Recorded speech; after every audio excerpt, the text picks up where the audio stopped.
Earlier this week I was in a rut. I had started the week off well with consistent workouts, a good upload schedule and solid nutrition.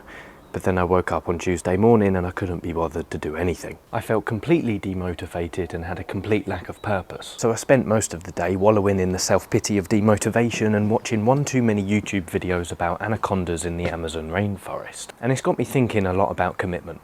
By the way, did you know that apparently there's a 40-foot anaconda that lives in the Amazon rainforest?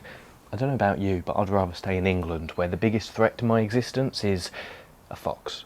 There's a saying I came across a year ago, never set a pace you can't keep, and nowadays I think it's more relevant than ever, mainly because of the conflicting signals we get thrown at us on the internet. Hustle culture tells us we can work 18 hours a day. 18-year-old kids, I'm sorry not sorry for continuously picking on them, are telling you that you can get rich now, and productivity gurus are always trying to convince you that you can always fit more onto your schedule. Feeling busy at the moment? Try adding some more to your to-do list. Don't know why I sat down, it's actually wet on the floor. But true results can only come through your daily commitment to your habits. As Ralph Waldo Emerson said, the years teach much which the days never know. To explain further, take a look at this whiteboard. You don't need more time, you need more focus. You don't need intensity, you need commitment. You don't need motivation, you need sheer will. Now, the most important part of this whiteboard is this middle part. You don't need intensity, you need commitment. It's now mid-February, and all of the people who came sprinting out of the gate at the beginning of the year with their New Year's resolutions are in a rut. They're moping around feeling depressed, demotivated and burned out. They've quit their gym memberships, they've abandoned the passion project, and they've given up on learning the language. Now if that's you, don't worry. I was also down on my arse this week. But all you need... decoration. But all you need to do is get back to basics and build manageable commitment. Stop trying to conquer Rome in a week. Swallow your pride and lower the barrier to entry for your habits. Instead of a 1-hour workout every day, how about 30 minutes, 20 minutes, or if that's too hard, 2 minutes. Instead of working 10 hours a day on your passion project, work 4 hours, 2 hours, or if you're really demotivated, 2 minutes.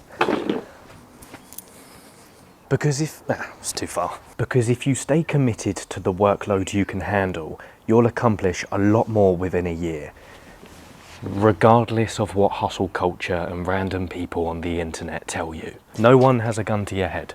Lastly, when you instill manageable commitment into your life and daily habits, you'll stop letting unstable emotional shifts dictate your life. You won't swing between the pendulum of ecstatic motivation and excitement one week and then crippling depression the next. This is an intensity mindset, and it's the easiest way to burn out. Whoa! What's better is to cultivate a commitment mindset, which is the easiest way to keep a cool, level head. So to put this into practice, imagine something that you're committed to, a passion project, a hobby, or a New Year's resolution that you've set. Now imagine that you have to do that habit every single day for the rest of your life. What is a manageable amount of time you can realistically dedicate to that habit every single day? For working out, maybe you don't want to be next Mr. Olympia or Mrs. posts herself on Instagram all the time to show her amazing body. Maybe a 30-minute non-negotiable workout every day is good enough for you and more than manageable. If you're learning a language, then maybe spending 10 minutes a day learning that language is more than doable. I am going to say this in every single video until it sinks in for all of us. Play across a really long time frame. Because you know you hear people all of the time say, oh, you shouldn't really plan like 2 or 3 years into the future. Brilliant. Don't listen to these cretins. Because someone's angry.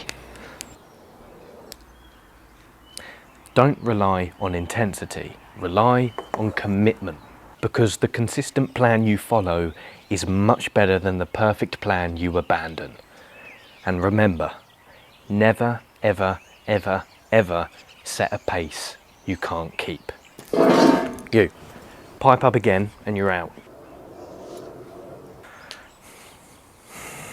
All right, come on, let's go watch some anaconda videos.